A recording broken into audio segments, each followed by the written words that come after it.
Hussein. Hello, brother. How are you? Good. It's great to see you. Thank you for coming on. I Yes, know it's a little late for you over there, huh? it's all right. It's about a little after 11 o'clock. All right. Well, I watched your video this morning about the situation in Afghanistan, and I think it was a we're all reacting. We're all shocked. We all don't know what to think. We all feel bad. We all feel guilty. We all feel scared. And I kind of think that sometimes maybe we're talking out of that reaction. But your video, when I watched your video, it seemed like you kind of put a little bit of hudud, a little bit of a boundary on what we should think, because I think, and so that kind of interested me, and so I really would like for you to share with us your view about what's happening right now. And I know that there's many different. We could look at it from many different perspectives. For instance, the political situation of America, the return of Sharia law, and what that means for us, those of us who are speaking about Islam. And so, uh, I welcome you. Thank you so much for coming on. Yeah. Well, listen. This will be a discussion back and forth because I'll go ahead and introduce and say what I have to say, and then I want you to react to it. But before we say too much about Afghanistan, let's make sure that those of you and are we live now? Yes, we are. So those who are listening, what I'm going to say about Afghanistan in no way suggests that that I am an expert on Afghanistan. I grew up my whole life, my first 17 years of my life, right next to Afghanistan. I understand it I understand it probably better than most people because I understand the people, I understand the place, I understand the background. But let me just, from the get go, let's be very careful that if we're going to talk about Afghanistan, do not take what's happening in Afghanistan yesterday or today or even what's been happening in the last 2 months and whitewash Islam with those events. That's all I'm going to start with that because we need to say that. What is happening in Afghanistan is unique. It really is a country that is different than any other. Afghanistan is well known for being a unique place, and it will have ramifications for that country more so than for any other. Now, what I'm hearing everybody saying is, we told you so. This is the end. This is the beginning of Armageddon. This is going to affect the whole world, and we're going to be impinged on that. And I think we need to shut that narrative down, Hussein. I think we need to be very careful that we don't telescope what's happening in Afghanistan to the rest of the world. This is the reason that we were even in Afghanistan. Have people forgotten why we went to Afghanistan? We went there basically out of revenge. Am I correct? That's right. We did not go there to build a nation. We did not go there to create a government. We that did come about after we were there. We were there because of 9/11, and we need to admit that. I get tired of everybody suggesting that America was in Afghanistan for any other reason. There was only one reason we went there, and that was to get Osama bin Laden and Ayman Zawahiri. Now, Ayman Zawahiri has died, so we've never got him. But to shut down and to basically get retribution for the 2,000 people that were killed on 9/11. Having gone to Afghanistan as a knee-jerk reaction back in 2001, remember, it was a knee-jerk reaction by Bush out of anger. Everybody was with him on that. There was I don't know of anybody, well, very few people that objected to us going to Afghanistan. I was shocked at the time in 2001 when we went. And I was saying, I remember, and I've said this many times before, by going to Afghanistan, in some ways, we will rue the day that we're finally going to have to leave. We would, and Every president since then has been trying to pull us out of Afghanistan, especially once Osama bin Laden was killed under Obama's administration. So once he was killed, that was the end of that was really the end of the whole story. That should have been, we should have pulled out at that time, but we didn't because of the need, the desire to nation build. But since when can you build a nation of basically of a nation that's made up of many different tribal groups, primary amongst them the Pashtuns, and the Pashtuns are the ones that are control the Taliban. The Taliban are the Taliban. The Taliban are students of what? They are students of Islam. The Taliban have always come out of, most of them have come out of northern Pakistan. And remember, I think we need it. This is why we always need to look at history to see why even Afghanistan exists. Afghanistan is an artificial country that was created by the British back in the last century when they were leaving India, when they were leaving what was then Pakistan, Bangladesh, India and Bangladesh was all one country. Afghanistan was up to the northwest. They, in a map room there in London, they actually drew the lines of where the borders would be. And when they drew the lines of the borders there in London, they did not look to see if where the people lived. They didn't really care diddly squat where the tribes were. They were looking at natural borders. They were looking at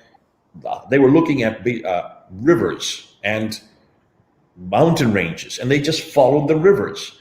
And what they did was they drew a line between Pakistan and Afghanistan right through the Pashtun tribe, so that half of the Pashtuns were in Pakistan and the other half were in Afghanistan. Now, this is not new what I'm saying here. We've said this, I've said it before. As a result of that, we cut the Pashtuns in half, the tribe in half. And that is why from the time of the independence, the Pashtuns have always seen themselves as an entity that was always more conservative than any other group and much more warlike. And the British were the ones that said it. If you look back at the old British textbooks that came out before 1947, they said over and over again, the one people that have never been able to be conquered were the Pashtuns. The Taliban are made up of Pashtuns. And it's the Pashtuns, you can see their dress with their long robes and the turbans that they have. That is Pashtun dress. Some of the younger ones have caps, the caps that go this way and go this way. That is Pashtun dress. They all wear beards, and they all are notoriously independent. They don't believe in any authority over top of them. They only have one authority, and that is Allah himself. And historically, they have always been independent, and historically, they have always been violent. And historically, they have always lived in the mountains. They are mountainous people. They do not live in cities. And this is why what's happening right now as we're watching, we need to be careful that this form of Islam that is, yes, it is radical. Yes, it does pin its whole history and its nature and its background back to the Prophet Muhammad, and they do give lip service to it. It is very much a form of Islam that is geared towards a very rural, mountainous, rough terrain. They are not known at all for negotiations. They are not at all they have never been known for accommodating anybody. They do not like any authority other than themselves. And that's why they are the worst people to build nations, especially Afghanistan. So I think we need to be careful about wringing our hands and thinking that this is going to be somehow a spread of Islamic fundamentalism around the world. They are saying, and there are a few of them that have said that they do want to take over the whole world. I know David Wood blew that one way out of proportion. Stop and think, how can they take over anything more than what they've got? They don't have the means to do so. They don't produce any of the weapons they use. Did you look at the picture? The picture that's become now the most famous picture of that group of men there in the presidential palace sitting around a desk. That picture right there. Take a look at that picture there. What do you see is wrong with that picture? Let me show you a few things. Notice those men don't belong in that room, do they? Those men have never even, probably have never had desks like that or light fixtures like that. And look at the guns that they're holding. Those are all M16s. Those are all American guns. They don't produce American guns. They're not going to be able to get bullets for them and be able to repair them and get new ones once those are no longer usable. They have a stockpile of weapons right now, but for them, they are totally dependent on foreign goods, even to maintain their lifestyle. And that's why you're going to see an enormous amount of problems for the Pashtun, because they're great at warfare, they're great at violence, they're great at living in rural environment, but they're absolutely hopeless at maintaining not just ruling, but maintaining urban structures, which Kandahar and Kabul and Lashkar and these other cities, these are huge urban structures that they have never lived in before, and they won't be able to. And many of them, I would suggest, will start to filter back into the mountains again because they have got what they want. But I don't think that we have to be too concerned that this is going to go beyond Afghanistan.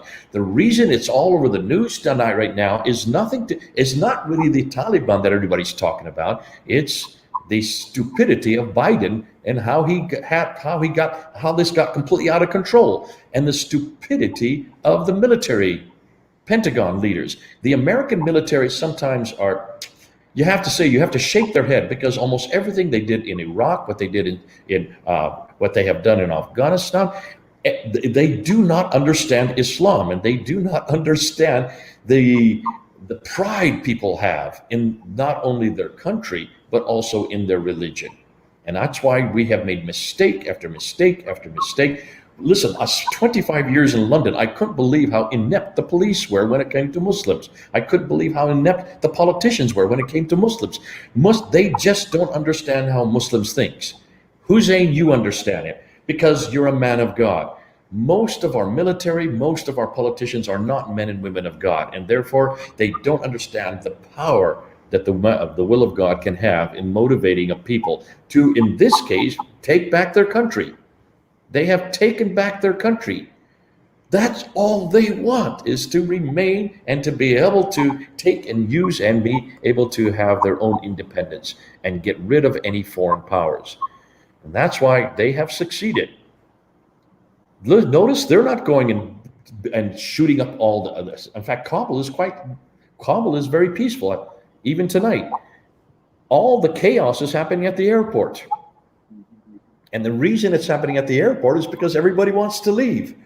Because everybody that is there does not want to live under a Taliban regime, because the Taliban are very rural, they are very provincial, and they do rule by a very strict code, of which is based on the Prophet Muhammad's own example himself from the 7th century. And they will bring that code back again. And that's why everybody wants to leave. And that we should be concerned about. And that is worth us talking about. And that we must somehow, we don't know, there's no way we can stop that, because Afghanistan is a country unto itself. And one thing that Biden did say in his speech today that does make sense, and he said it very clearly: if the Afghanis are not even willing to defend their own country, then why should we be putting our bodies in the way and having young men and women, American men and women, die for a country that is not even willing to die for itself? That was probably the best thing he said. But he has done nothing any different than what Trump would have done, or any different than what Obama would have done, or anything different than what Bush would have done before them. They all wanted to pull the U.S. troops out of Afghanistan. Because why are we in Afghanistan? Hussein? What is there for us there? Opium. There's no oil there. There's nothing there. There's not even a country that has any products that we want or that we could trade. It is nothing more than revenge is why we're in Afghanistan. And that's why the American people are fed up with sending all these young men and all these women to die. And now we see die for a country where their own people aren't willing to die for them. One thing that I can hear my echo. Do you have the YouTube on? I said again, am I what? Do you have the YouTube on? Because I can hear myself when I'm talking. Okay, here. Okay. One thing that I was talking to somebody else. I was talking to Emmanuel Shahid. I'm not sure. He's been on my program. He's an Afghan veteran, a veteran from Afghanistan, and he's a believer, an ex-Muslim too. And one thing, and let me just throw this out there and see what you think. But almost immediately when America said they're leaving, the Taliban began going after young girls for their fighters. And there's the reports of the 12-year-old girls. And then we also have this. If I can show you this. This is the, and I'm sure they were doing stuff like this. I'm sure they were doing stuff like this before as well. But let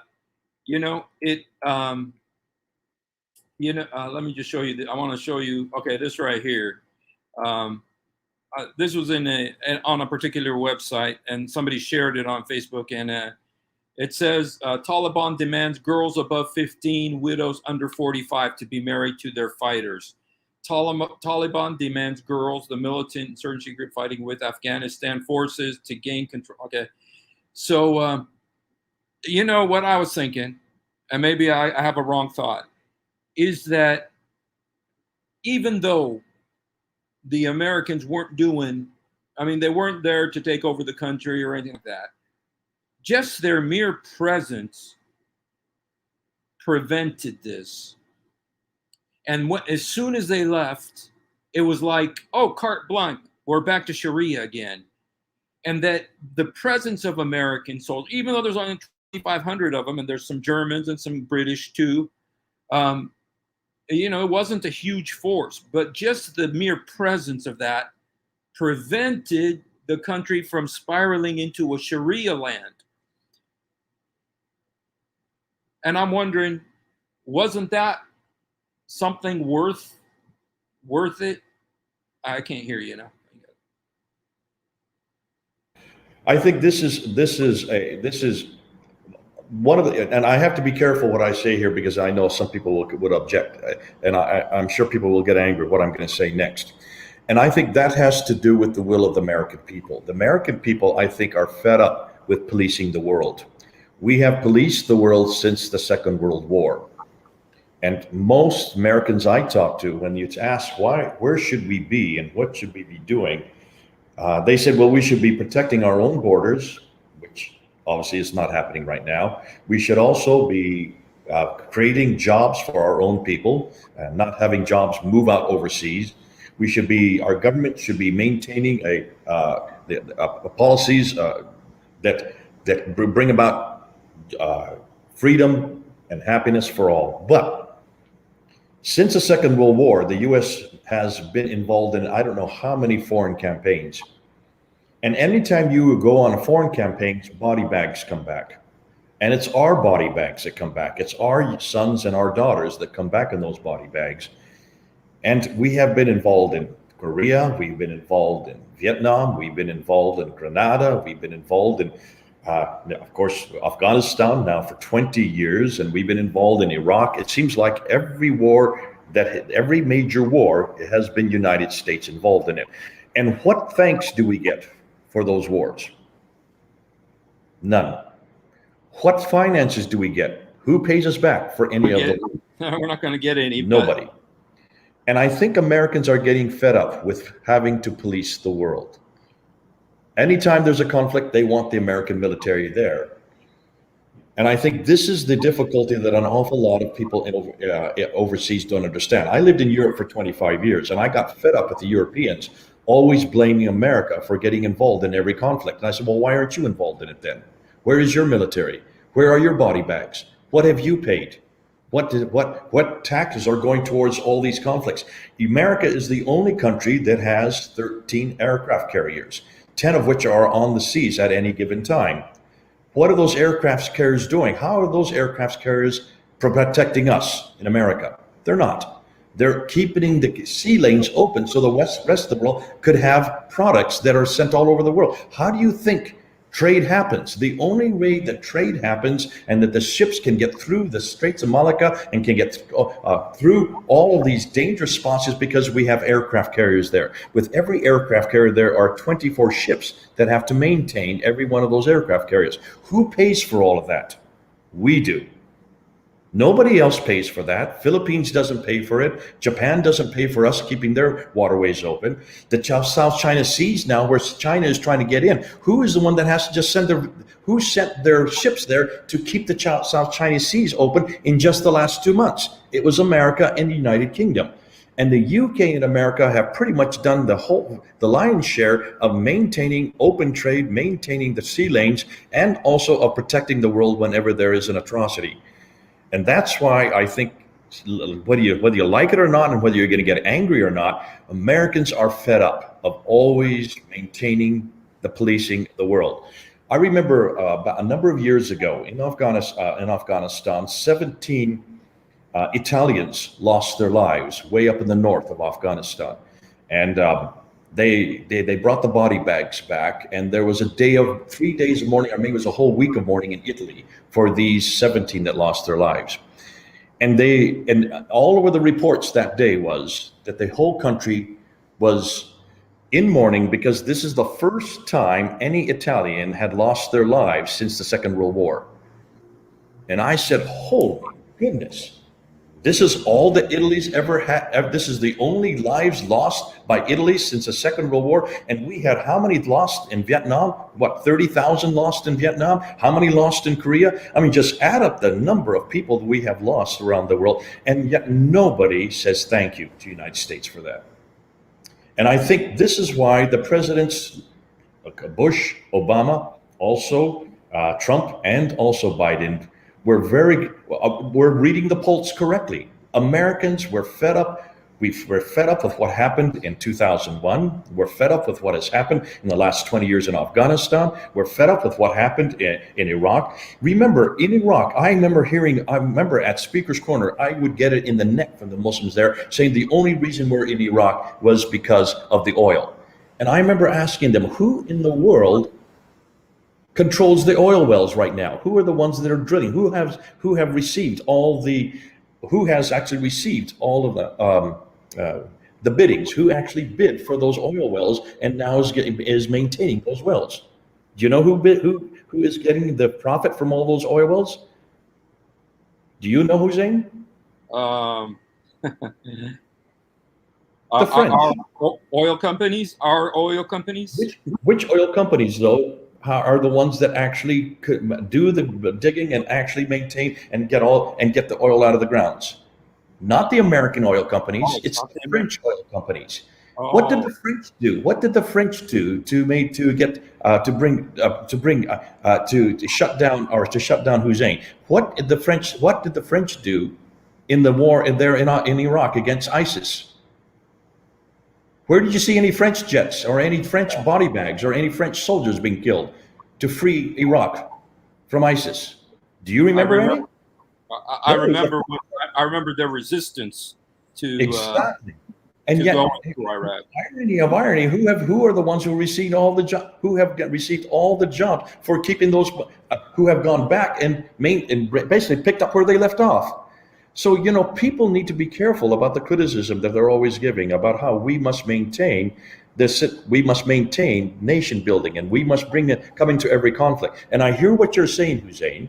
There is going to be a lot of despotism going on. There is going to be an awful lot of breakdown of what has been gained. Schools are probably going to have to close. Women are going to now have to stay indoors. There's going to be all kinds of atrocities like we saw with ISIS. But unless the rest of the world is willing to go and put their men and their women in front of harm's way, I think the rest of the world has to realize that America has paid its share since the Second World War. Nobody has paid as much as far as finances. Nobody has paid as much as far as lives lost. And not a cent has been given back. We've not received anything for shutting down ISIS. We've not received a penny. But look at all the personnel, look at all the material. military material that was had to be forked out for all that. And I think this is why we need to be careful about always suggesting that America should be there to maintain a type of society that we appreciate. Absolutely, I would love to say that Afghanistan should jump into the 21st century, but it is the Afghanis that have to make that decision, not us. And it is Afghanis that are going to have to fight their own battles, no longer us. The only countries I'm a little concerned for right now are Pakistan and India, because they are on the borders with Afghanistan. And I think it's the India and Pakistan that need to be careful now as to how they're gonna step up, because really that is their responsibility, not ours anymore. And in some ways, I'm glad that we have pulled out. What I think is shameful is the way we did pull out. What I think is shameful was just how inept we have proven to be in understanding. Before you go on to that, I just want to maybe push back a little bit on what you're saying, just because, and I'm open to being corrected. I'm just wondering, about us being the policemen of the world, and I know we're not the policemen of the world. We don't, and and people don't want us to be, or some people, some do, but I wonder if we have been so blessed. We've been so blessed in this country, and we have a system, an economy, a political system, a education system, a governmental system that works, and these other countries don't. And I wonder if Right there, which other countries don't? probably All of Europe does. most, a lot of these third world countries. I know they call Emmanuel was on today. He says Afghanistan's not even called the third world; it's called the fifth world country.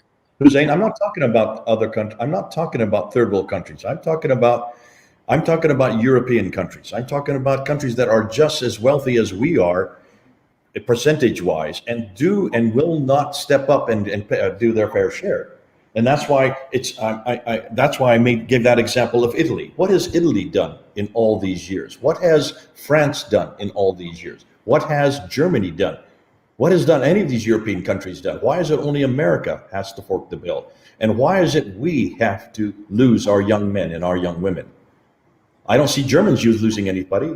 And the only other country that has come alongside us and has helped us out has been the United Kingdom. Britain is the only ones that have been a fair share. And that's why I think it's about high time that other countries look at Japan. What has Japan done? They have an economy that's thriving. Yet they haven't sent any troops. They haven't lost any. Well, they may have lost one or two here, but they haven't lost on the scale that we have, or that Britain has lost.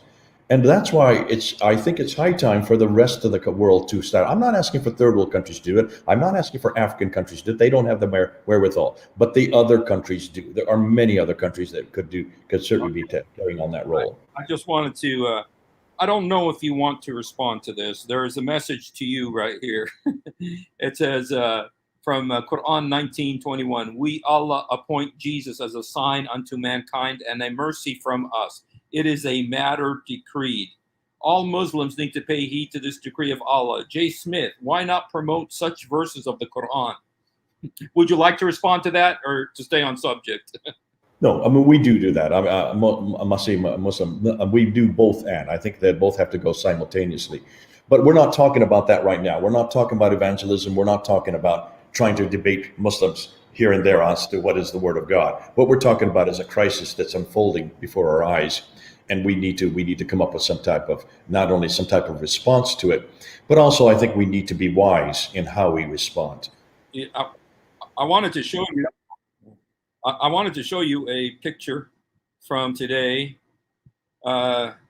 This picture shows two guys who were thieves, and their faces are black because they were tarred, and they did a huge parade through town. There was a video of it, and I assume they're thieves, that they're going to go get their hands cut off right now. And that comes right out of the Quran. That's in chapter 5, verse 38. cut off the hands of the thief. So they're obeying the Quran. And this is, I mean, this is a whole other subject, and we can go and we can segue into that. And that is, now that Afghanistan is under the Taliban control, I think it would be interesting. We're going to have, as we did with ISIS back in 2014. Remember, Hussein? I remember going down to Speaker's Corner, getting up on the ladder and saying, finally, we have a country that is following Muhammad's example. As much as you hate to see what's going on, we can finally say, Islam, Muslims, those of you who are here, this is what Muhammad did. Everything that ISIS did, you can quote scripture after scripture, like those two men there. Now, in chapter 5, verse 38, doesn't say tar them. It says to cut off their hands. And I'm sure, as you said, the fact that you were sure that they're going to have their hands cut off, that comes from the Quran itself. And I think this will help those of us who are trying to engage with Islam or Muslims here in the West, who keep on saying that Islam is a religion of peace, that Islam is the answer for today, that Islam is, and the Islam they're talking about is the Islam of Muhammad.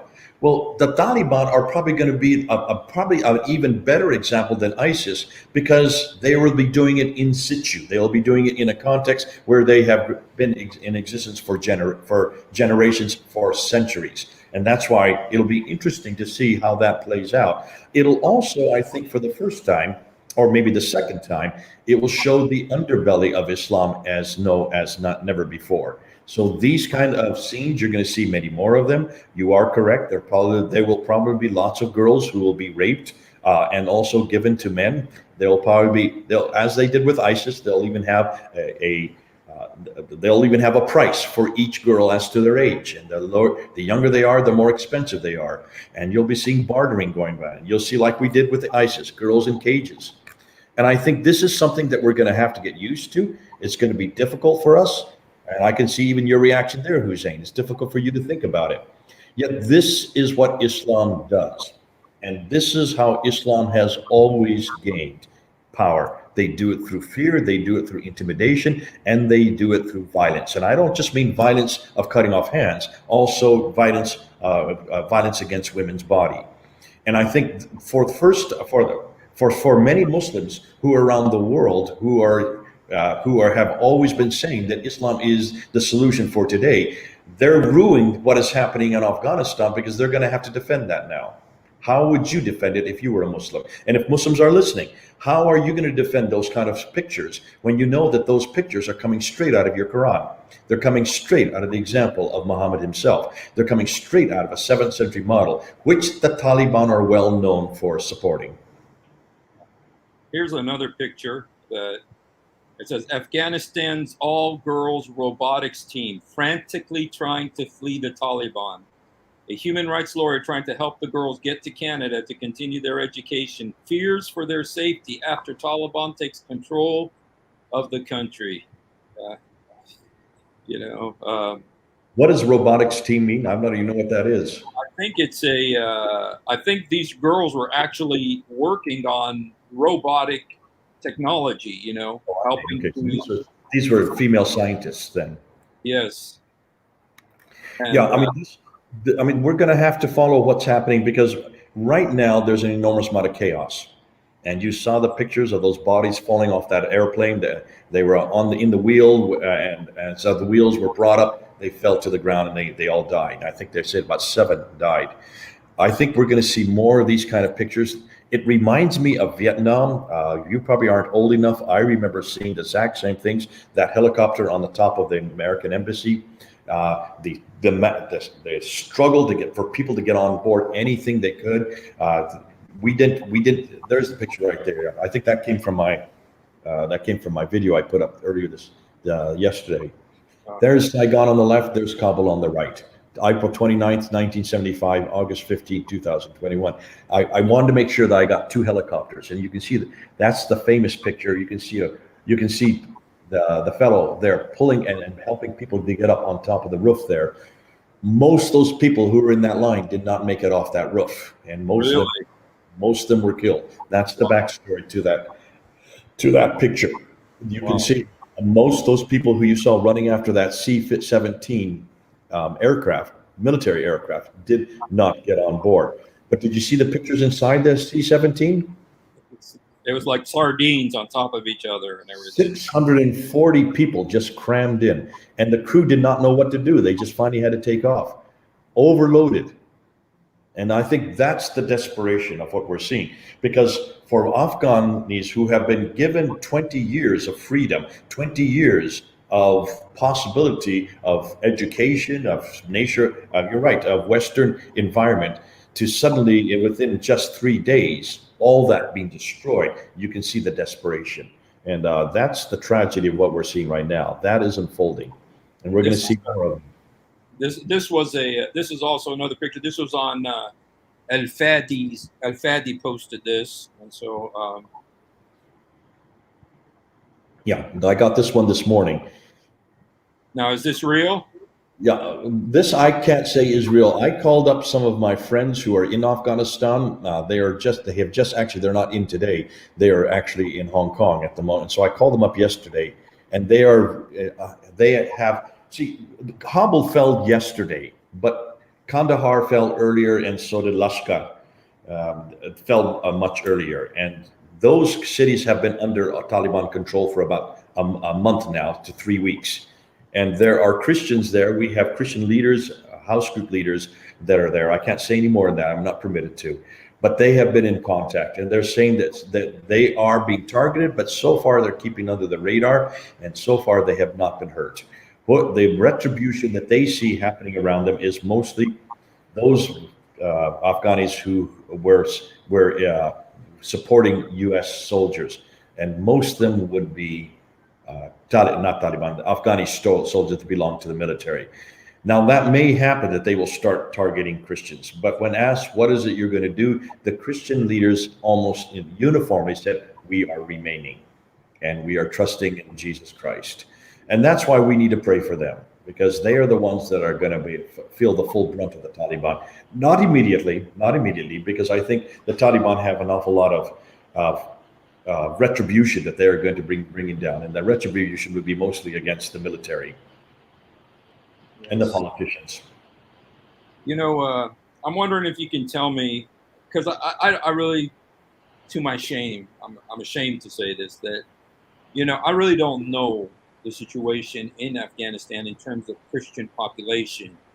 Can you tell me something about that? Has there been any kind of revival, any kind of, because you know what I'm thinking. Jose, I can't say too much because we do know an awful lot more than what I'm willing to say. That's all. I don't dare say any more than that. Yeah.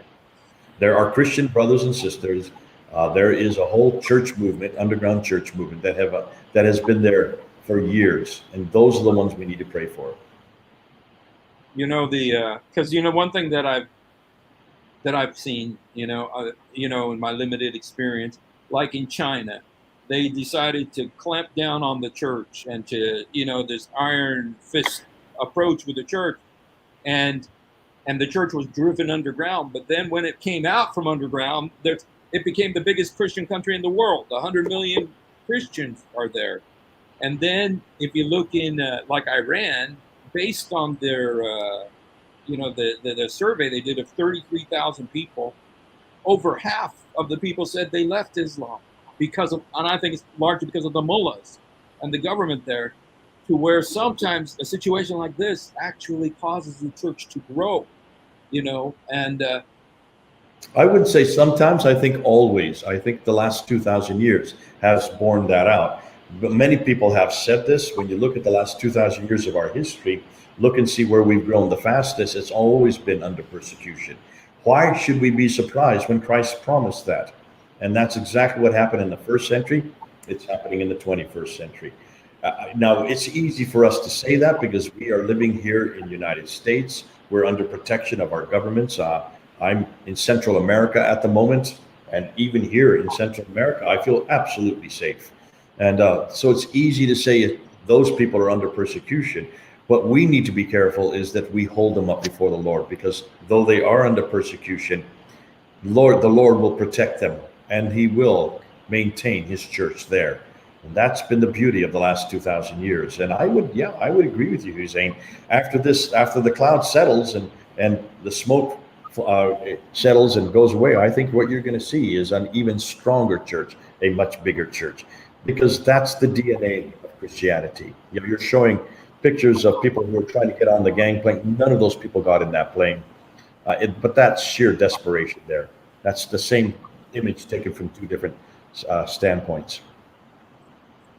Yesterday I wanted to do something about this situation. I felt I needed to say something about it, and as I started speaking about it, what I put on was a video. I don't know if you know Linda Sarsour. She Yes, she I was know.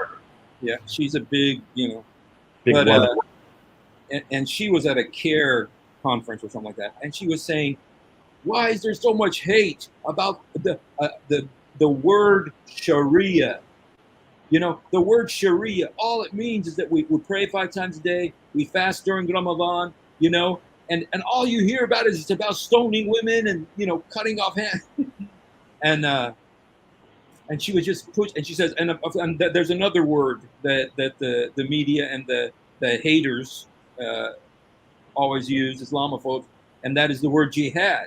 And she's saying the best jihad, according to the Prophet, was to speak truth to power. And I just wanted to contrast that. She's telling Americans that Sharia is just about how I want to follow my religion. But I'm an ex-Muslim, and I know something about Sharia, that I'm supposed to be killed if there's Sharia law. But she's not going to talk about that. But I'm thinking this situation right now. It's going to be for her, and it's people like Sarsour who are going to be are going to have the most difficult time now trying to persuade people that Islam is anything but a very violent religion. Sharia law, as long as she has an American audience who don't know what Sharia is and haven't studied the four laws of fiqh, the Hanbali, the Hanafi, the Shafi, and the Maliki schools, which and you have personal experience with, she can get away with those kind of comments, and that's why she's a media darling, because she is bringing the narrative that the media wants. And the media wants a Islam that is very westernized, that is basically is no different than Christianity. But that's not the Islam of the Taliban. That's not the Islam of Muhammad. That's not the Islam of ISIS. And that's not the Islam of the 7th century. It's not the Islam of the Quran. And so she's going to, you can fool everybody some of the time and some people all the time, but you can't fool everybody all the time. I think that in some ways, the Taliban is going to be a silver bullet for her, that she's going to rue the death, because she no longer can make those kind of statements when we're going to be seeing the reality of Sharia law on a daily basis with pictures that you've just showed earlier. We're going to see many more of those kind of pictures, unfortunately. Brother Jay, I have a friend who's from Pakistan. Would you mind if I brought him on? Are you? No, go ahead. Okay. Hey, Adam, I don't know if you're still on. I know that you were on a few minutes ago, but if you're on, could you come on? And just because Pakistan plays a really big role in what's happening right now. And, one thing I heard, and maybe I could present this to you, is that now ISIS is going to come back and Al-Qaeda is going to come back. Only they're going to come back stronger. And what do you say about that? I know you're kind of like against the fear mongering, but I mean, they're going to have a place to go. I would be surprised. First and foremost, the Taliban do not love ISIS. And remember, the Taliban are uniquely for Afghanistan. The Taliban do not have a world encompassing, they do not really care about the rest of the world. They want to make sure that their tribal land is under an Islamic invention. There might be some leaders.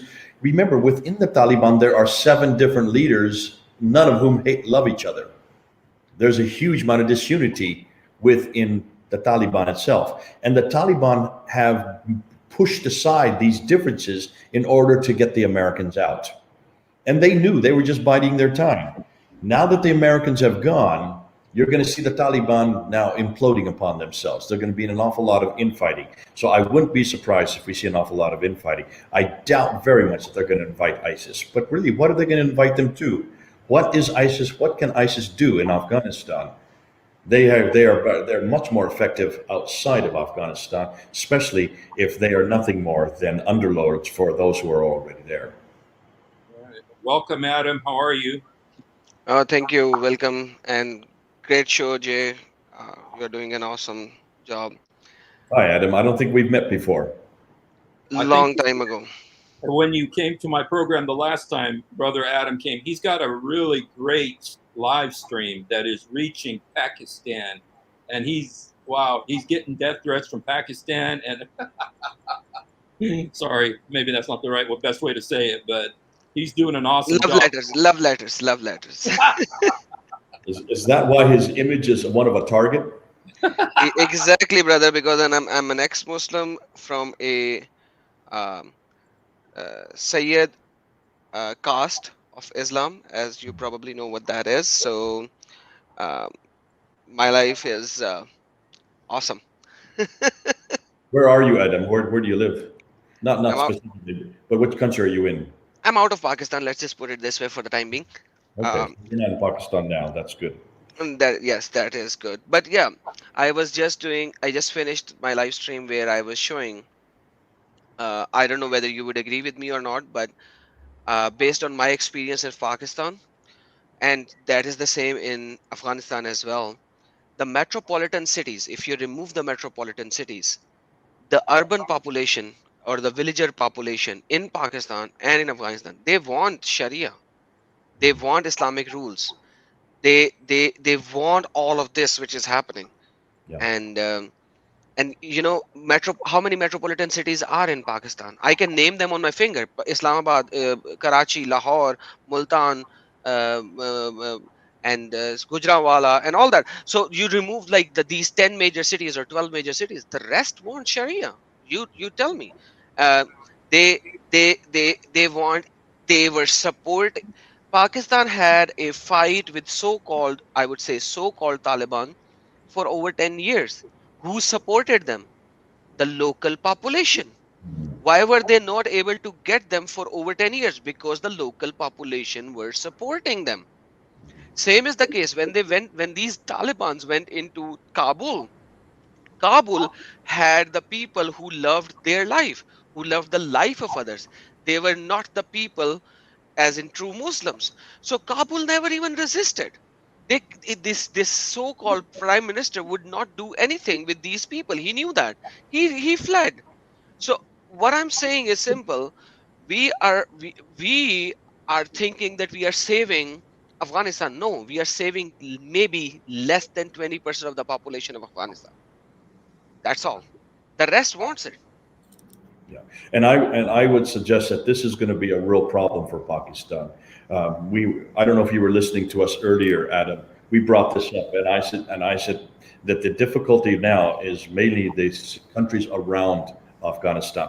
India will not, of course. India will resist. I don't know how long Pakistan will resist, because, as you say, the majority of people would support the Taliban, and that would be those, especially in Waziristan in the northern part, the frontier parts. That's where the Pashtun are, and the Pashtun are really the Taliban are from the Pashtun area. Exactly, and I totally agree with you 110%, because the borderline of Afghanistan is so huge. We don't even have barbed wires for the whole border. Number one, number two, these people support, and then there is a called ilaka called ilaka ghair. I don't know how to translate it in English, but in that particular area, ilaka ghair, if you are not on the main road, even the police cannot defend you. Full stop. You are done deal. So this is called Ilaka Ghair. As soon as you cross Peshawar, there is a gate. As soon as you cross that gate, it says fully that you are on the government land as long as you are on the government highway. You get away from the highway, we are not going to be able to protect you in any way or form. And that Ilaka Ghair, you can do anything in there, and these Talibans comes there, get the equipment, and they make guns and bullets in house in that area. And I've seen that first handedly, FYI. Okay, so this is Pakistan as an army and as a country. will face a lot of trauma from there, because these people will come from there and they will spread, and they don't look different, right? They look similar to the Pakhtun area people, so you can't even identify them. They speak the same language, they look the same, they wear the same. You can't even catch them, it's impossible.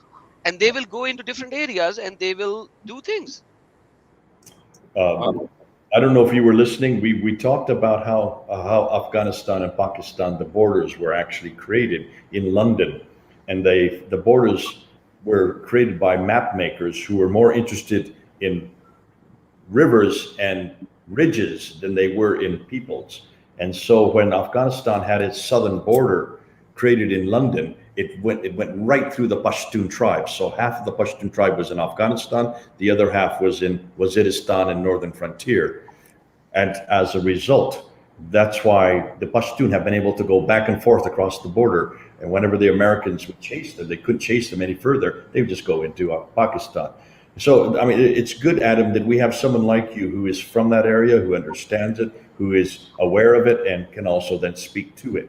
So you need to speak up and say and help the rest of us who are not from that area, who are also do not know the historical background, to help us to understand what's going to happen next. Because I would agree with you that this is going to have a huge effect on Pakistan, on your country. If I could, I just want to interrupt just for 1 second. Uh, there was in the New York Times today. There was two opinions. One is uh, the fact that the Taliban took over so fast is proof that we should have gotten out as fast as we could. But then there was another column by a guy named Richard Haass, who was a member of the a Foreign Affairs Committee or something. But he wrote something, and I'd like to get your opinion on it, both of your opinions on it, because it's about Pakistan and Afghanistan. He said, over time, there is the added danger that the Taliban will seek to extend its writ meaning its Sharia, to much of Pakistan. If so, it would be hard to miss the irony, as it was Pakistan's provision of a sanctuary to the Taliban for so many years that allowed it to wage war. Now it is possible that if Afghanistan will become a sanctuary for taking the war to Pakistan, potentially a nightmare situation given Pakistan's fragility, large population, nuclear arsenal, and history of war with India. Um, could I get your opinion about that? I No, think, I think that's an astute assessment of what exactly is the problem right there. And I think we need to, and Adam can speak to it better than I can because he is from Pakistan. I'm from India, Jai Hind Zindabad. And I will do it from the Indian standpoint. But go ahead, Adam. Why don't you speak first? uh, there's a lot of truth over here said in a very short passage, FYI. Um, do you guys know about Hayatabad? Probably you would know about Hayatabad. It's Hayatabad. It's in Peshawar. Yeah. It's an outskirt of Peshawar. Um, there are I have links there. Let me just put it this way: blood links there. So I know first-handedly that it's not Pakistan which is supporting it. When these Taliban came in, he was supporting it. Pakistan was supporting it when the Russians had invaded it, because they wanted to support Taliban. Yes, they provided everything, and you guys know the story, and we know it inside when we were living there. Uh, Now the situation is it went offhand. It went beyond their control. So they lost the control. Why? Because just like you said, that they have family ties inside Afghanistan. These people over here on this side of the border has family ties, blood ties Pashtun. inside there. Yes, the Pashtun belt.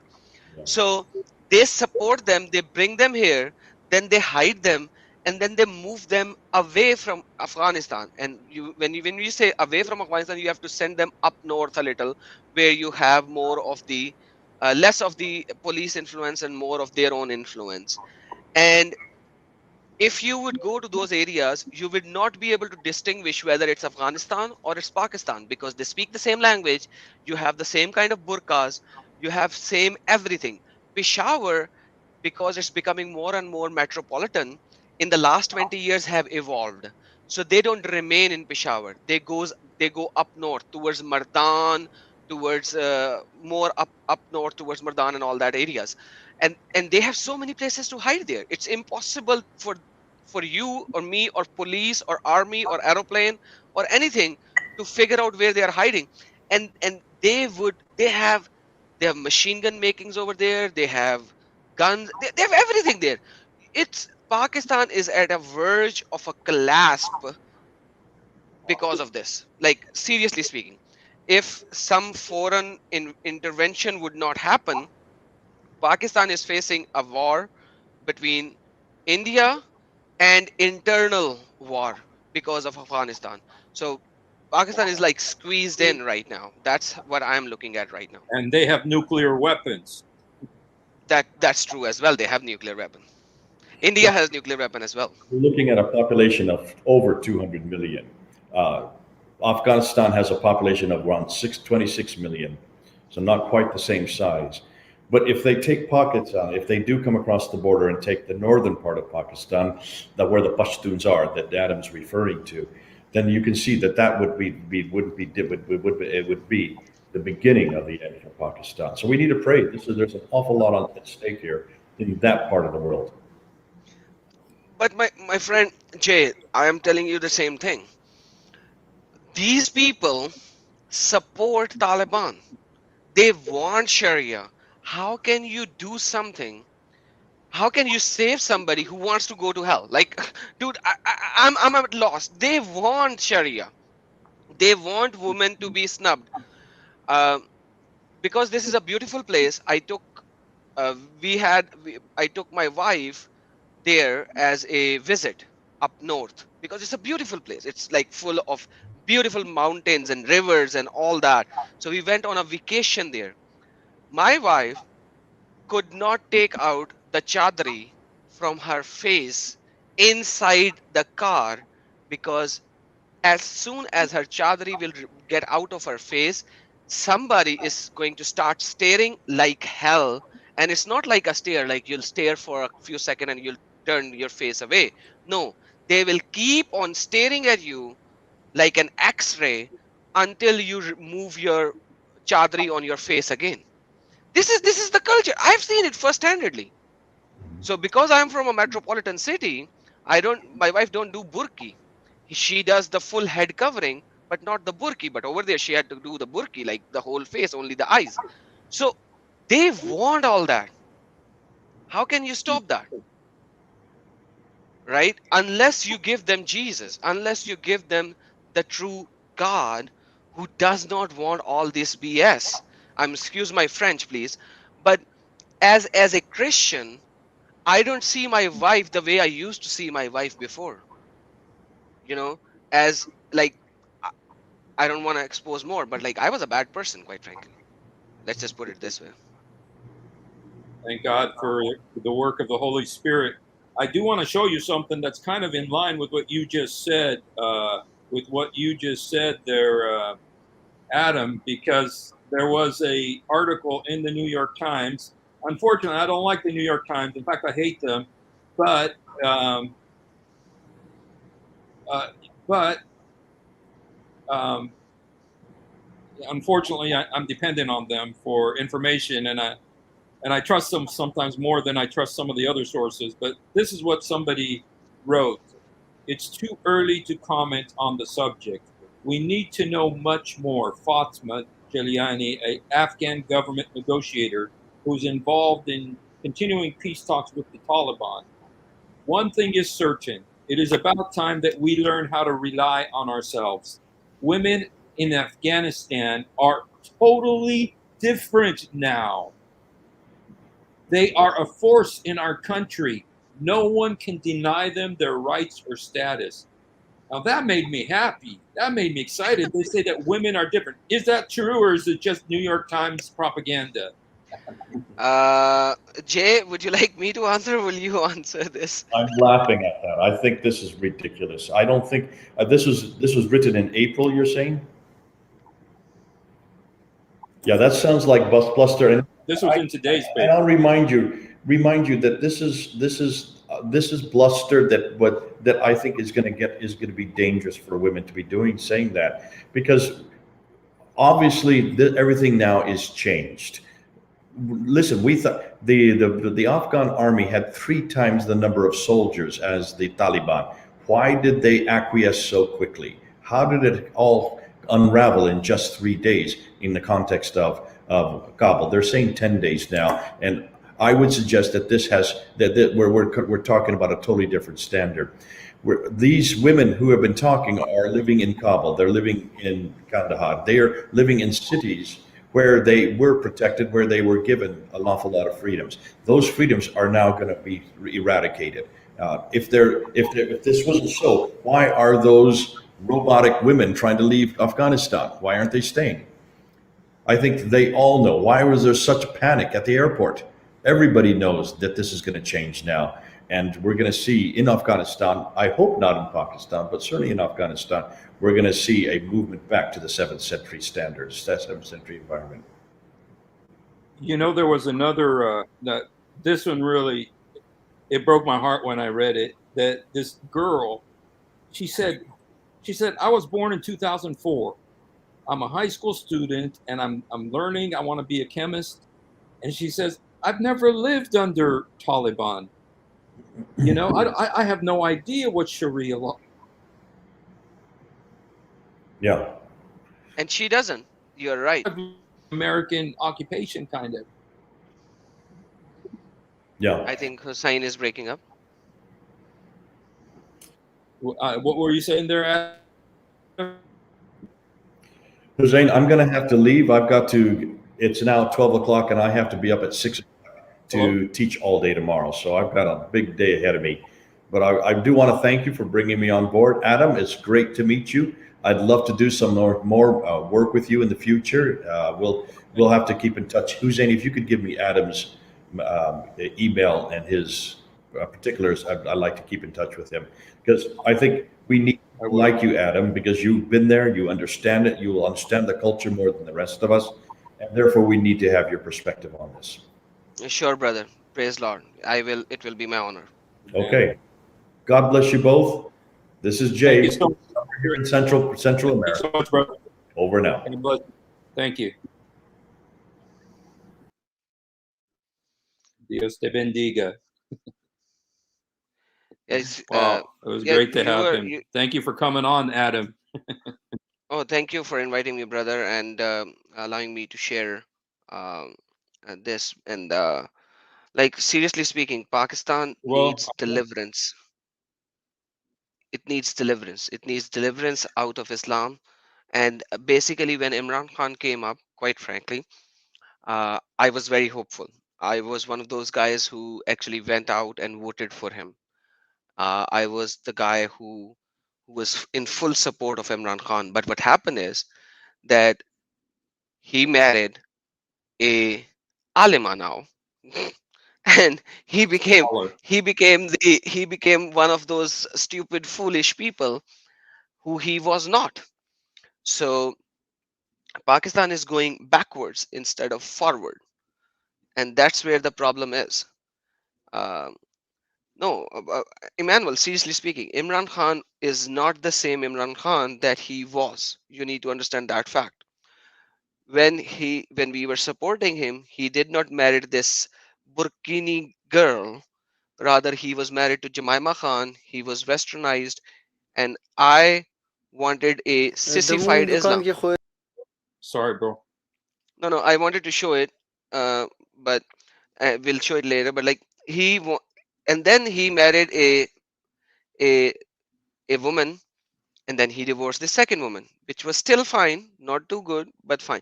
Now the third one, she is taking Imran Khan backwards. Like, she made Imran Khan travel like 40 years back. 40 years back. That's what she did. And this is the video that I was showing, that the local people, they love Taliban. You want to play this? Yeah, sure, if you want to. The Taliban have ruled that expired food was forbidden. If they find expired food in my shop, they give me a fine. I think it's better to live in Taliban territory. In government-controlled areas, you can't travel after nightfall or stay open late. It's too dangerous. Here, my shop is open till 8 p.m., and I'm not the least bit worried. As for women, they can come into my shop even if they're not accompanied by a man. They just have to wear a burqa, and the Taliban won't stop them.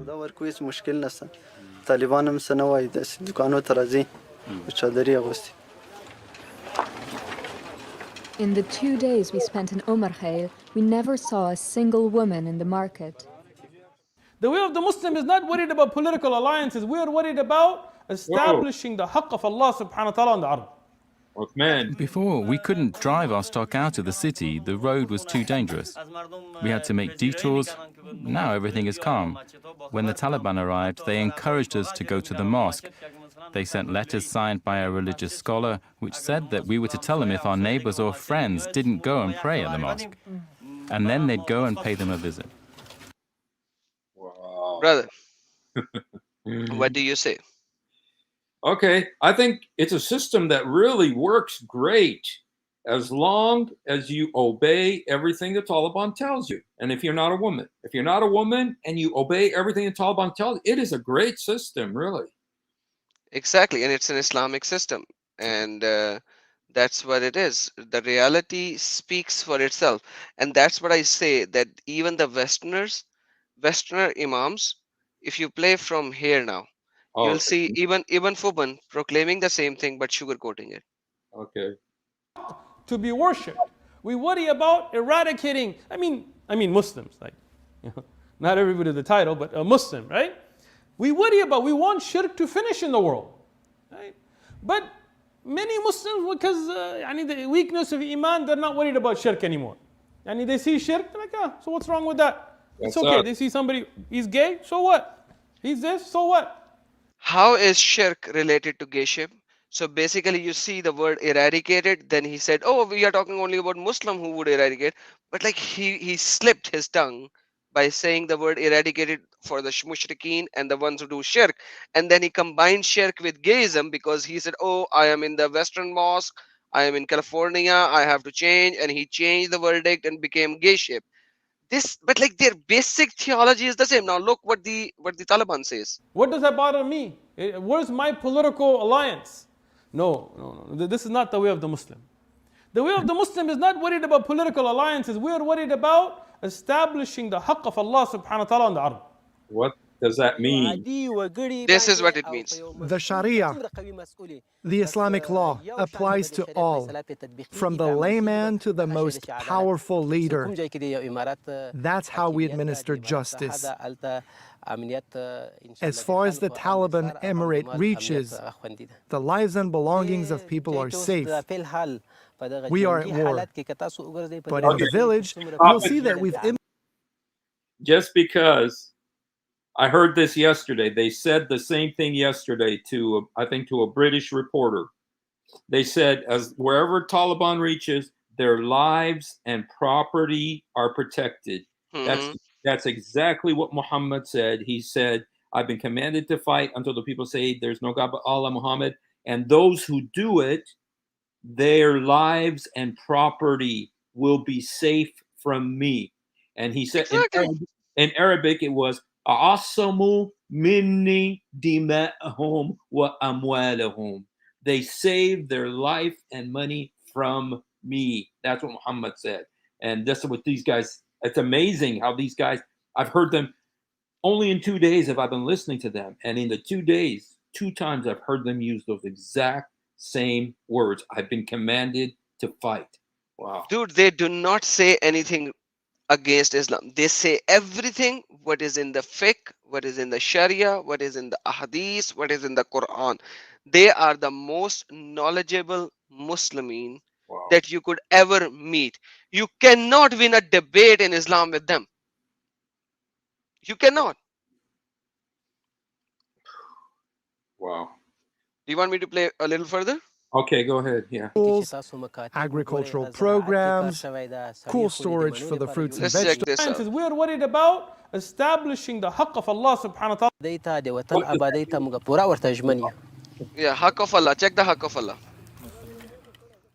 The way of the Muslim is not worried about political alliances. We are worried about establishing the haqq of Allah subhanahu wa ta'ala on the ard.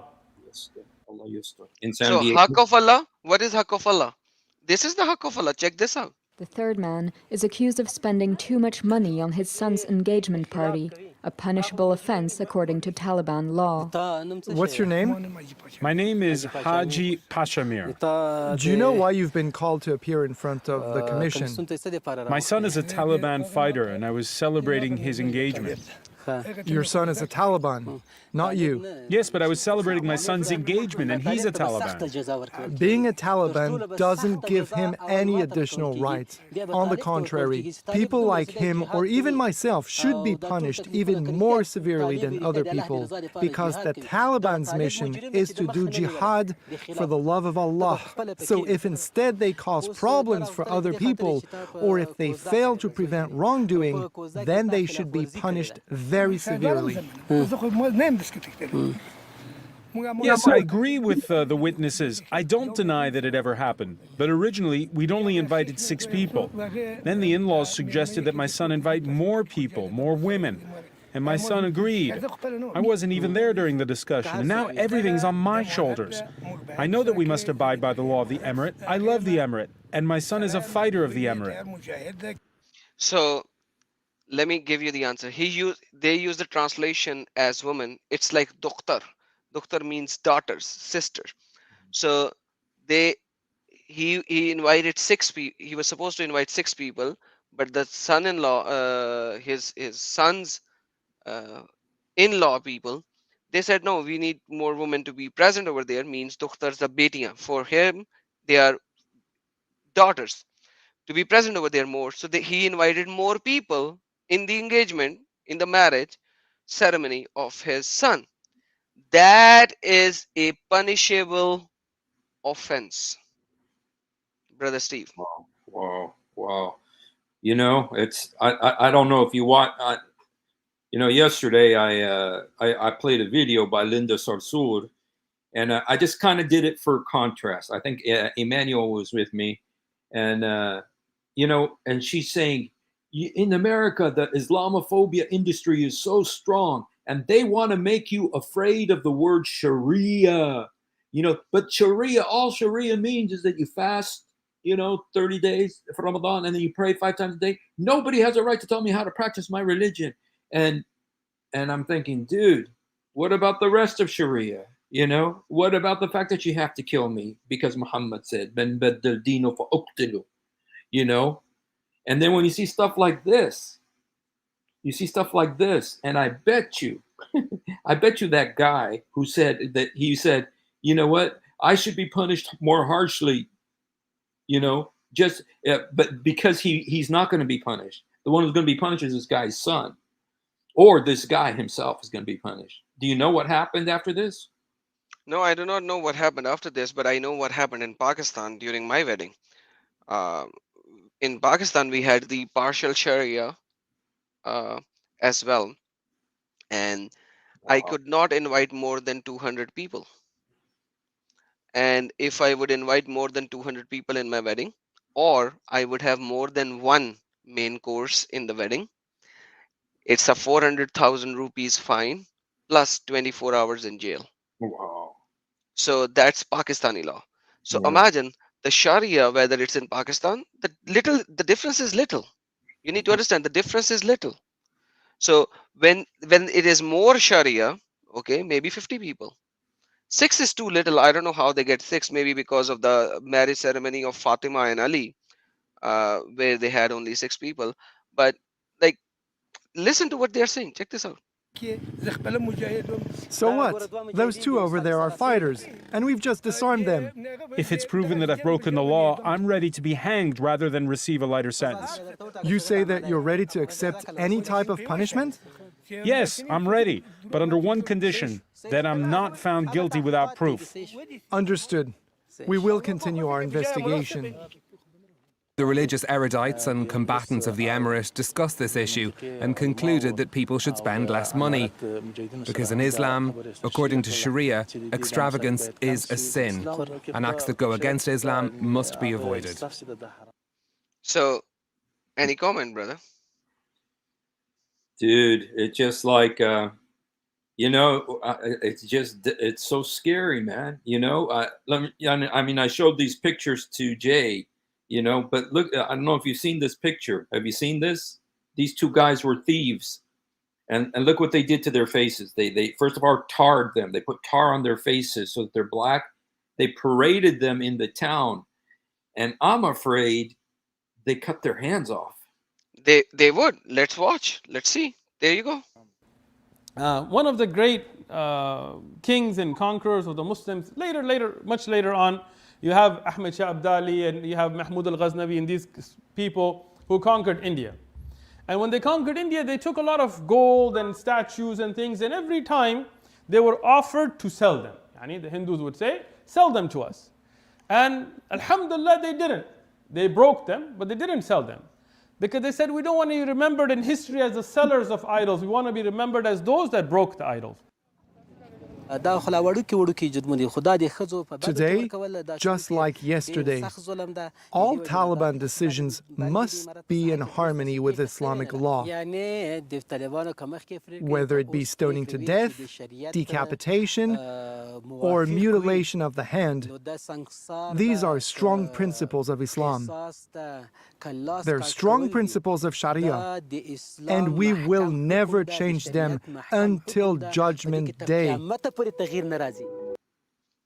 There you go, brother. You know what happened to those guys whose faces are black? I just want to show it again because I want everybody's heart to break. You guys, look at these two young guys. They stole something. They were paraded through town, and there's a video of the parade. And and they're called thieves. And I bet anything they had their hands cut off. You already know. The guy already said that. Yeah. He's the guy of the tribal chief. He said it. We will decapitate their hands. So they first made a scene out of these people. Yeah. And then they will going to just, yeah, that's it. Look at these young kids. Look at these young kids, you guys. Look at these I mean, they're young men. They're not like, they're going to live the rest of their lives without a hand, possibly a foot. It's just heartbreaking, man. I mean, I just think of these kids. They're little kids, man. I mean, they're not little kids. They're young men, but compared to me, I'm 60. These guys don't look like they're 20 or maybe even in their teens. That's the reality, brother. You can't run away from it. Check this out then. Watch if you want heartbroken thing. If your niyyah is for your qawm, for your people, and you're sincere, you're not worried about filling your own pockets, then Allah will give you that, but then you have nothing in the akhirah. But if your niyyah is for Allah, Allah will bring you the wealth. Allah will bring you the honor. Allah will bring you the glory. But Allah will save the best, the reward for the akhirah as well.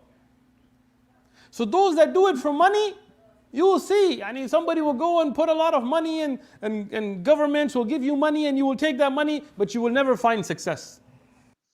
This year, we were able to export our fruits to Pakistan, but usually we sell them in Kabul. The Taliban don't cause any problems. On the contrary, they even help out with my business. Here in the Taliban Emirate, you can travel by night or day. You can carry money without any worries. The danger lies mostly on the road to Pakistan. The Taliban belong to this countryside. They know how to cultivate the land. Each year, the Taliban collect 10% of the crops, a practice called oshar. It's an Islamic tax imposed on farmers, which the insurgents use to fund their activities. It's a religious duty. I give between 27,000 and 30,000 Afghanis per year for Osher. It depends on the crops. If business is good, I pay more. If it's bad, I pay less. 30,000 Afghanis, that's 300 euros. A large sum in a country where half of the population lives under the poverty line. You do realize that Usher you have to pay, and then whether you are, it's not like zakat that it has to be on the saving, it has to be on the earning.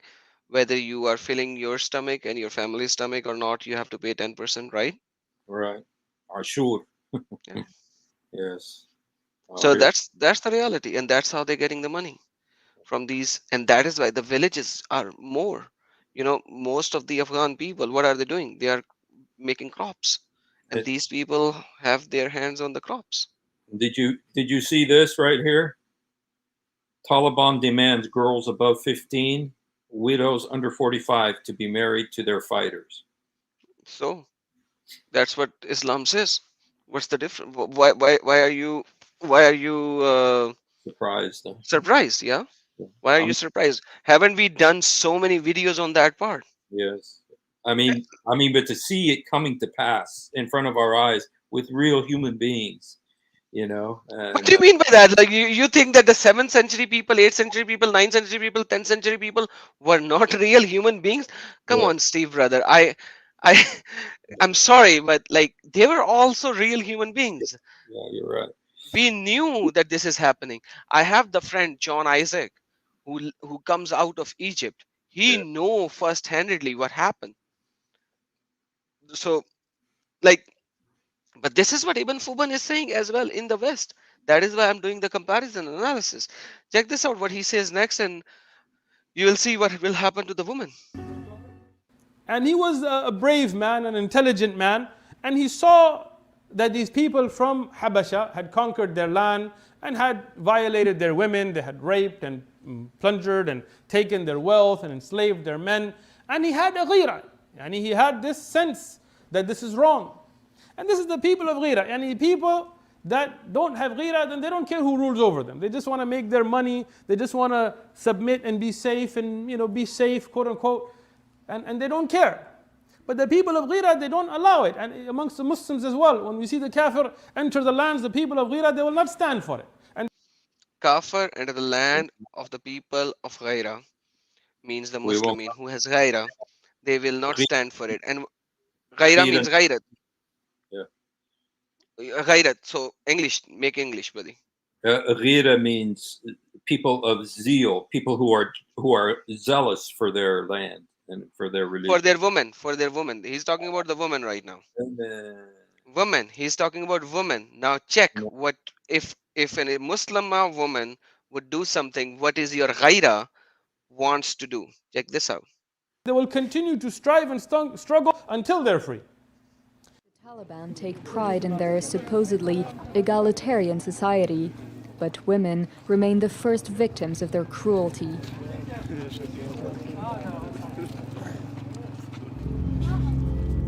Shortly before we arrived in the countryside of Herat, where we filmed part of this report, a young woman was publicly flogged by a Taliban judge.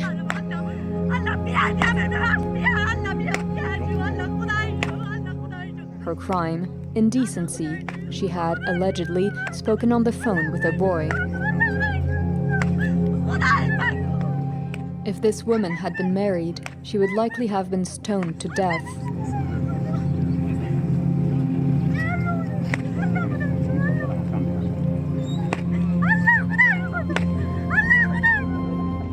In Omar Khail, the district governor would have convicted her in the same way. So she was beaten in front of everyone. I'm sorry, Steve, that you have to witness that. But she was beaten in front of everyone because apparently, allegedly, she had spoken with a boy over phone. That's the ghaira. That's the zeal.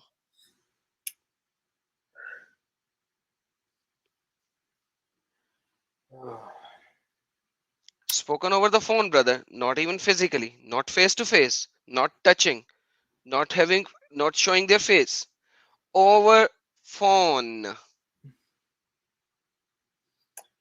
Father, oh, that's heartbreaking, man. That's just unbelievable, man.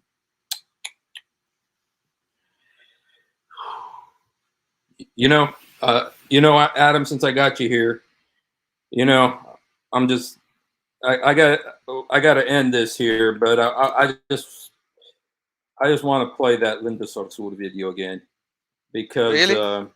She is the most hypocrite liar when it comes to Islam. I know it, but I think it's important to. It's even from care. It's even from care.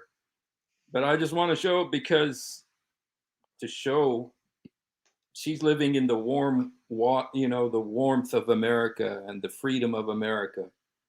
And listen to what she says.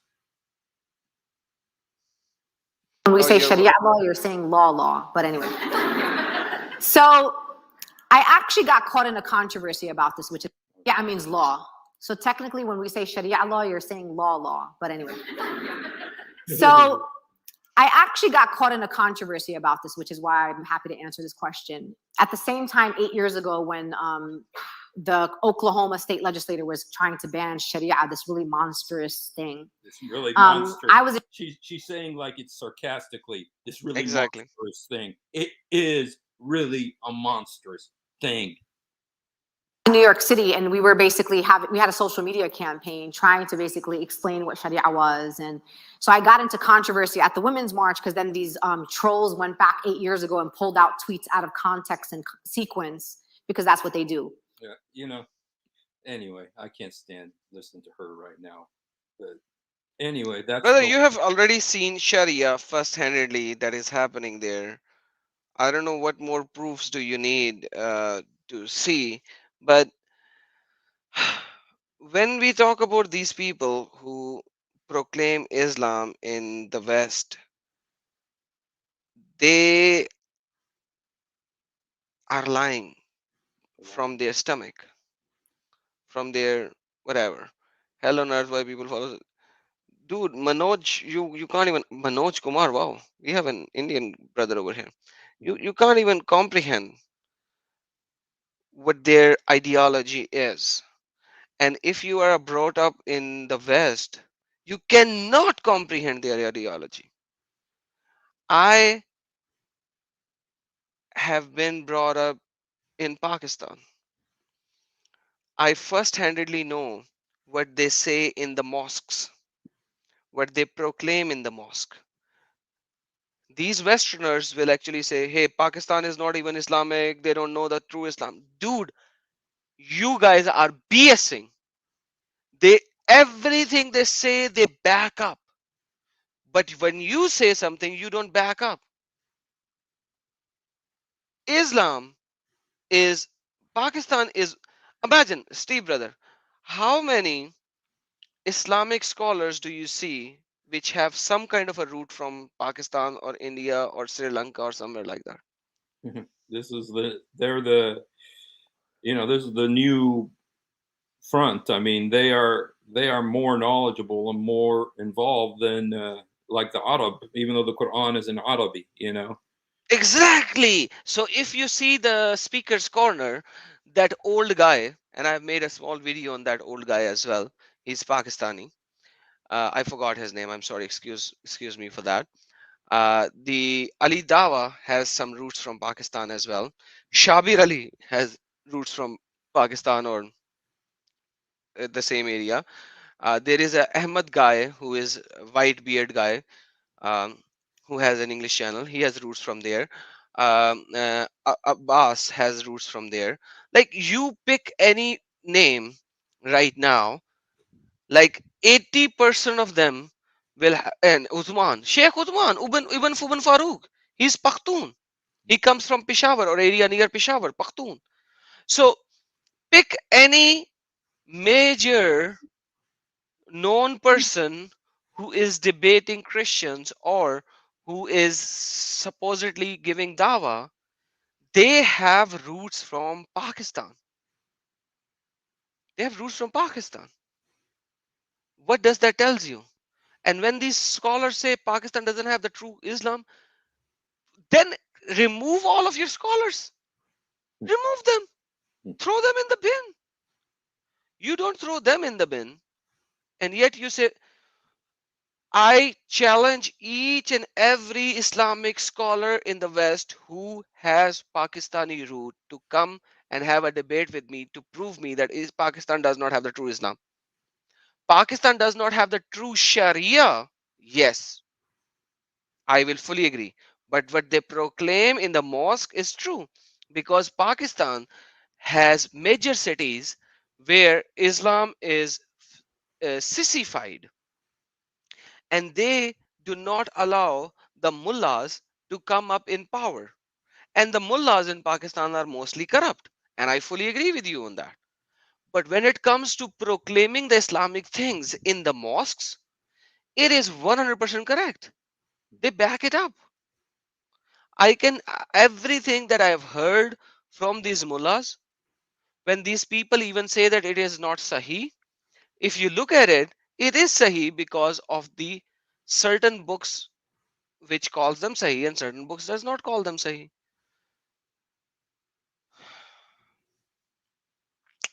Wow. Well, But anyhow, yeah, what is this? Brother Sahih ibn Lavash is saying? that woman got beat for using a phone to talk to a guy, but I'd have been seeking the truth, Holy Bible on that phone. The beating probably would have been the same, though. Yeah, he's saying he was talking on the phone to learn about the Bible. He would have got the same beating. Yeah. Okay, if I don't even fully comprehend the I point. don't completely, but I think he's a Christian, judging by what he's saying. So, anyway, we've been on here now for an hour and a half, and dude, um, dude, it was like this is hard. It's just heartbreaking, man. Thank you for showing us that video. It was so painful to watch, but it's so necessary. XY is saying exactly. They are mostly all known Arabic. Yes, absolutely XYZ. And secondly, let me tell you something. The books that you do not have translated into English, 70% of them are actually translated into Urdu. So you will not find certain books which are translated into English, but you will find the same books are actually translated into Urdu. So imagine why. Because in the Oh, 18th century and 19th century, they have translated them into Urdu.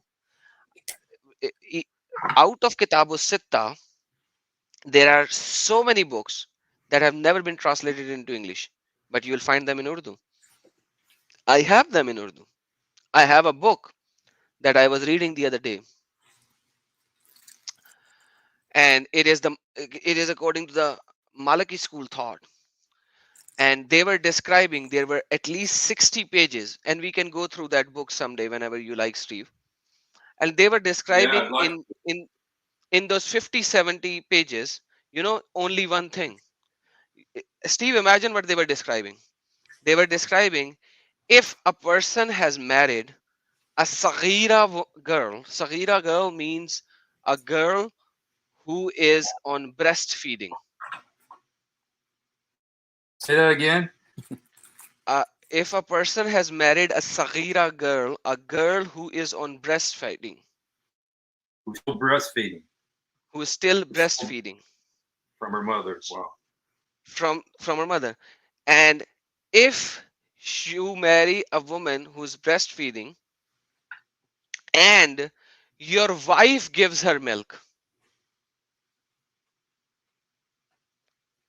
so you have two wives. One is a baby wife, child baby wife, who is on breastfeeding, and somehow your wife, the elder wife, will give her her own milk. Who will be divorced? They both will be, if they are, because they both becomes sisters. Sorry, mother and daughter, and you cannot have mother and daughter in the same wedlock. What if you have two saghira women as your wives, and you have one elder wife, and your elder wife give milk to both of them? What if they give both of the milk to both of them together in one go, means from one breast and the other breast at the same time? What Oh, is the consequence of your marriage to all three of them? And if she gives milk to them one by one, what is the consequence on the marriage at that particular time? And what if you have three saghira wives and one elder wife? And what if your mother will give the milk to those saghira wives of yours, and so on and so forth? 70 pages approximately on wow. just this law. That is unbelievable, man. And it's an Arabic book. of Sharia from the Imam Malik school of thought, and they are describing that. Wow. It's amazing. When I was reading it, I was getting furious. Like, if Muslims are saying right now in the 21st century that you cannot marry a child bride, but if you look at your books, they explain in detail how a child wife might not become your wife if your mother has given milk, or your sister has given milk to her, or your elder wife has given milk to her. So if child marriage is not even allowed, what is the purpose of writing all of this?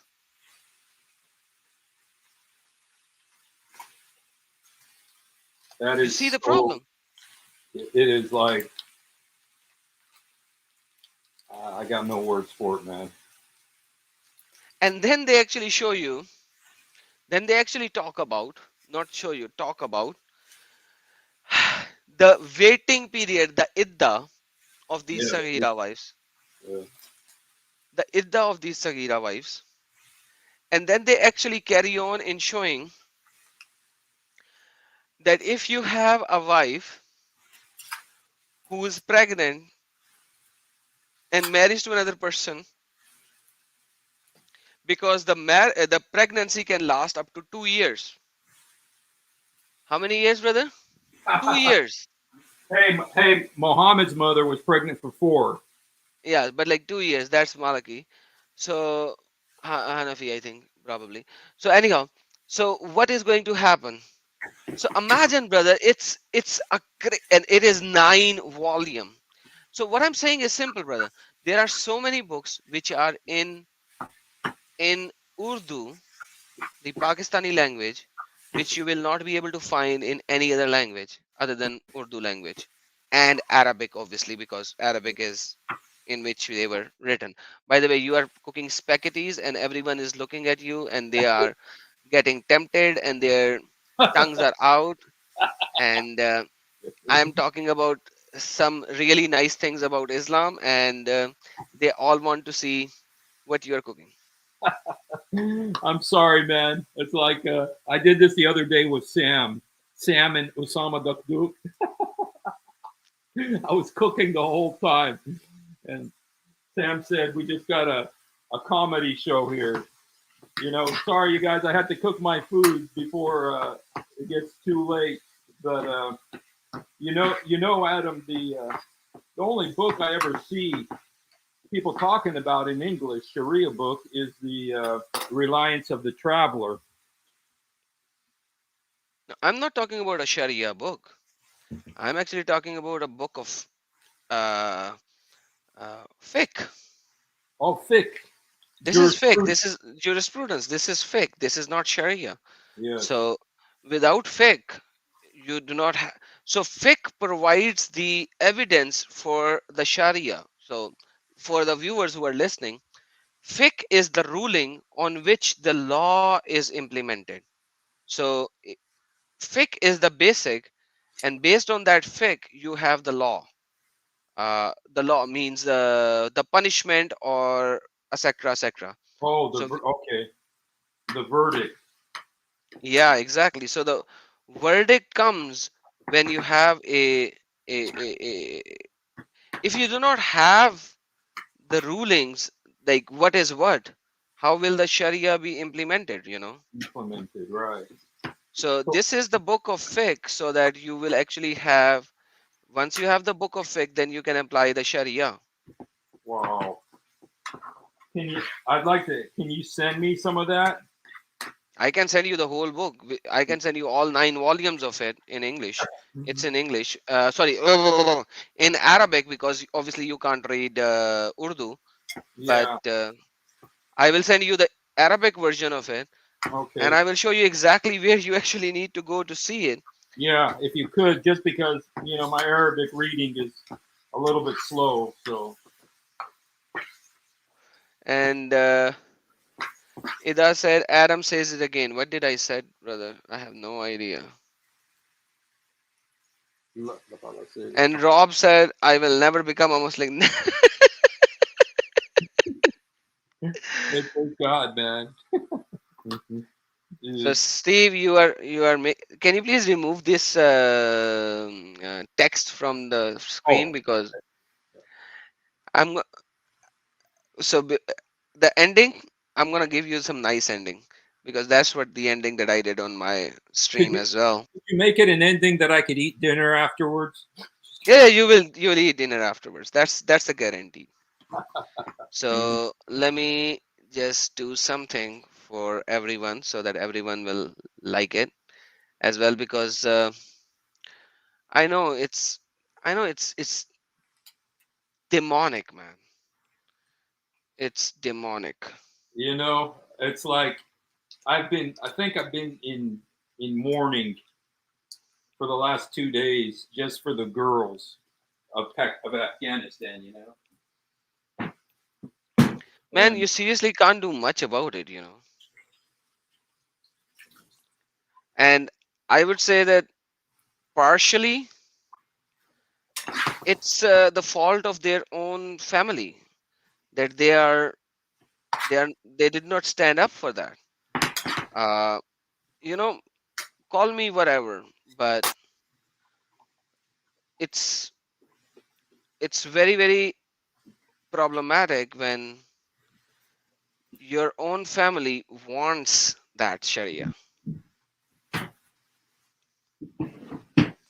You see what I'm saying? yeah, but I wonder if they're just scared. I wonder if they're just scared. Okay. Scared?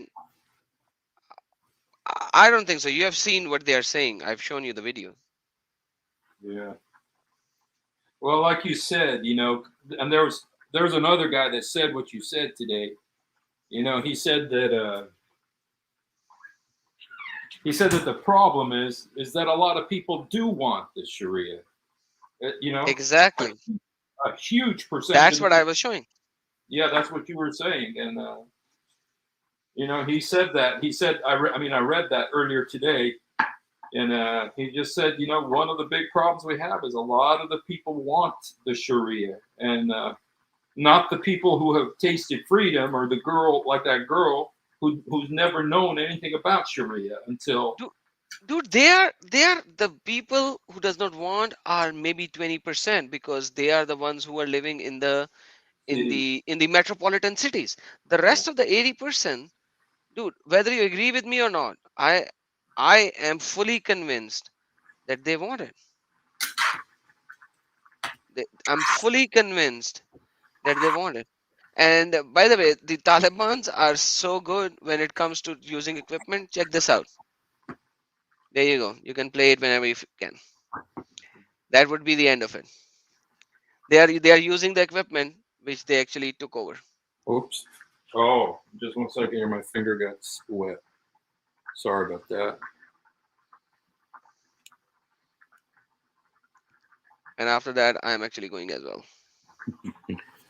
Okay. Sorry, man. Dude, what's going on here? Satan is fighting. Dude, what the heck? What is going on here? I'm getting all these old things. Okay, let me just close this. We'll get this up here again. Okay, let's put this up.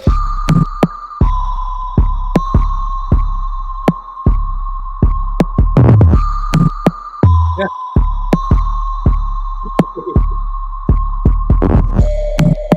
Sure, this isn't one of the YouTube videos. Check the pull-ups, man. Pull up. Check the pull-ups. Yeah, there you go. That's a pull-up. Uh-huh. They got the free stuff, man. They're using it.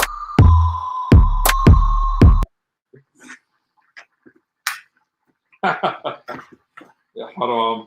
Oh, Father, man. dude. Well, I think we're going to be having a lot of very sad stuff to look at the next couple coming days, man. You know, and Dude, I'm a bit afraid for Pakistan for sure. I don't know you what's are. gonna happen. Well, you know what? What that guy wrote, he said that You see, I haven't thought about Pakistan that way before, but he says it is so fragile Yep, it could fall, and then exactly. to the Taliban. Mhm. Do you think it could fall to the Taliban? There is a if you so once again, this is my opinion, Yes. and I'm not a prophet, but there is an 80% chance that Pakistan will fall into that, and the military will have to they will have to do military usage inside their country to stop them, and that's the situation. Like they will have to use military force inside the country once again, which they did approximately 15 years ago, and they will have to do that again. But Against the this time, Taliban. oh yes, against the Taliban, and this time around, they will not have. They will. They will not be able to fully succeed. I personally think that this time around they will not be able to fully succeed like last time they were able to, because last time we had a military commander as a president, prime minister of Pakistan, right? So he was a military journal. He was able to do and manage a lot. Right now what we have in the government is not strong. Imran Khan is a is man, I loved that guy, quite frankly, and now it's so hard to say otherwise about him. But now things will be in a very different way, and even the general right now that we have in Pakistan, he's not a very strong guy. This general is not very strong. uh, this war, this inter and right now Pakistan is at the verge of economical collapse already. The prices are so high. They still have to give the loan back to the IMF, and they have raised taxes. The people are already hating the government. They have started to hate it because of the taxes and everything. So now, when you have the influx coming from the Afghanistan, and you will have two type of influx coming in. One type of people who wants to have support because they are running away from Taliban. The second type of people are actually Taliban, and the ones who are running away from Taliban, they have lived in not a very good way. They want to have certain type of Sharia implemented as well still, even though not fully Sharia, but certain level of Sharia as well, which is far more than what Pakistan can afford at this time if they want to survive. So, all in all, Pakistan is in a very, very fragile situation. That's exactly what that guy said, and he even used that word. He says the fragility of Pakistan with their nuclear weapons is, you know, uh, Mm. you know the the way he said it. He said I could tell you what he said again, just because what he says. Now it'll be possible that Afghanistan will become a sanctuary for taking the war to Pakistan. Potentially a nightmare scenario given Pakistan's fragility, large population, nuclear arsenal, and history of war with India. So, dude, that's the thing. Like, imagine when Pakistan has internal issues. Excuse me. Bless you. Thank you. India starts to invade the borders. Oh. So, there is a huge border in the up north, in the Kashmir region, which is connected with India. Okay. And like literally speaking, you would see from the road, you would see a river, and across the river is India. And I've been there myself personally, and I've seen the bullet holes on this side of the wall. So they would use machine guns to start shooting because there are army checkposts over there on the road at different locations at different mile levels, and they have machine guns literally. You like when you are driving on that road, you would see You would see machine guns after machine guns after every few tens of miles, like 10 miles. You would see that, and they would have gunfights over there, and the walls has bullet holes. You can literally see the bullet hole with your naked eye. Wow. And rocket launcher attacks and all that, because it's just 40-50 feet long river that is separating them. But the river is crazy river. You can't just swim in that river. It's like nearly, it's not possible. Like it's the bad river, where the mountain rivers are.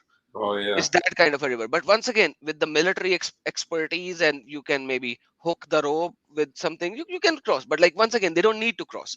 What they need to do is to just shoot bullets and rocket launcher attacks, and they do that. So they start doing that on that front. And on certain locations, you have crossable bridges, and in those crossable bridges, you have their side and you have your side, and you have army on the both side of the bridges. And I have been to the edge of the bridges myself, with the army hanging the white flag and all. It is crazy. I have seen it. If you want to take a picture on the bridge, you literally have to inform the Indian side. Indian side will have to inform you. One of their guy will come up holding the white flag.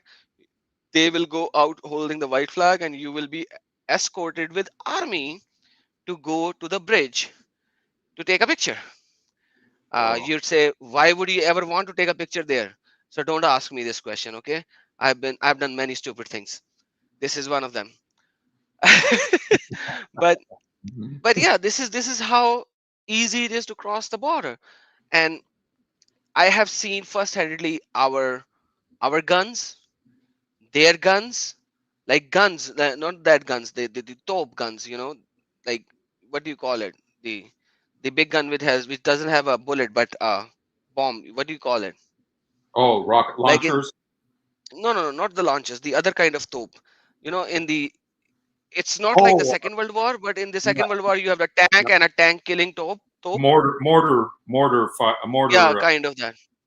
Yeah, but like much bigger, which is on wheels.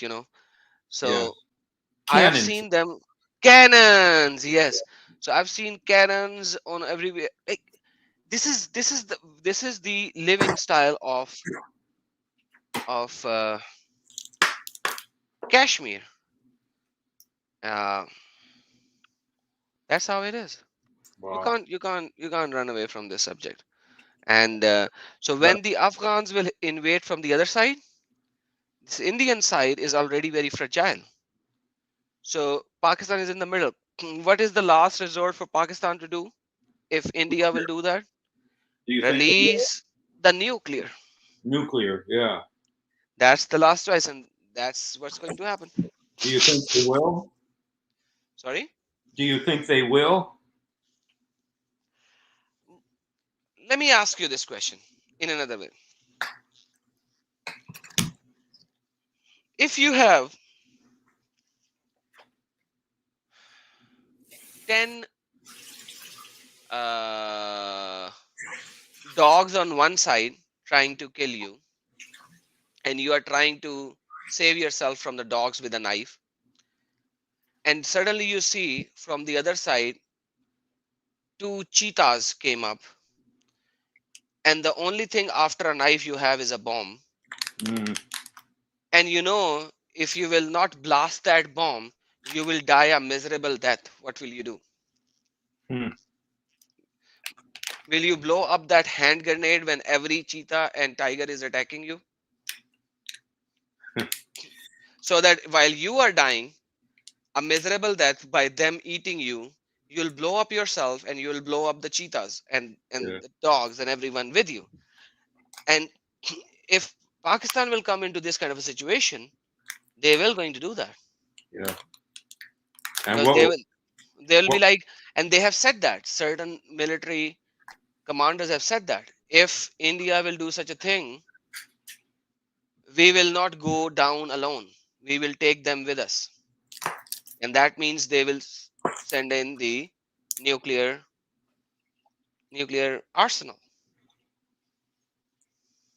That reminds me of what Israel, Israel has what's called the Samson option.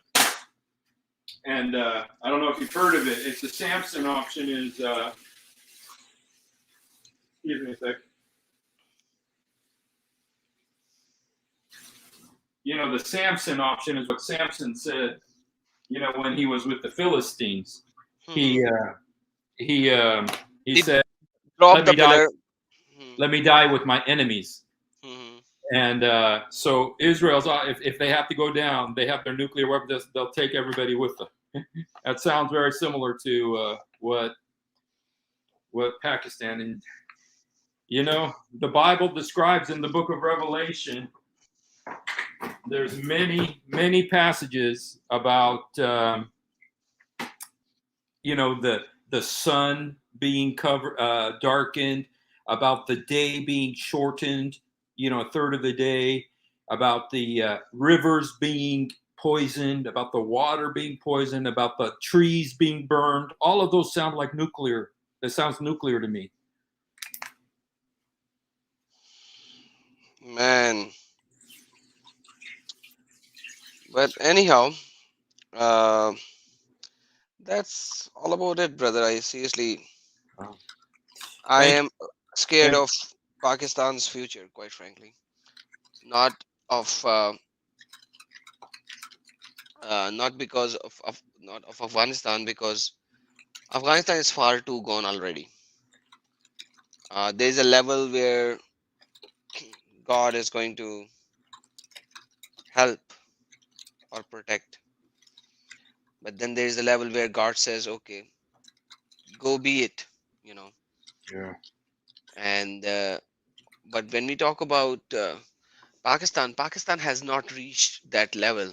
Still, there is a lot of population who would, but at the same time, yes, these are the same people who would blaspheme the most. Who would so my criteria and God's criteria are definitely different to look at it. So yeah,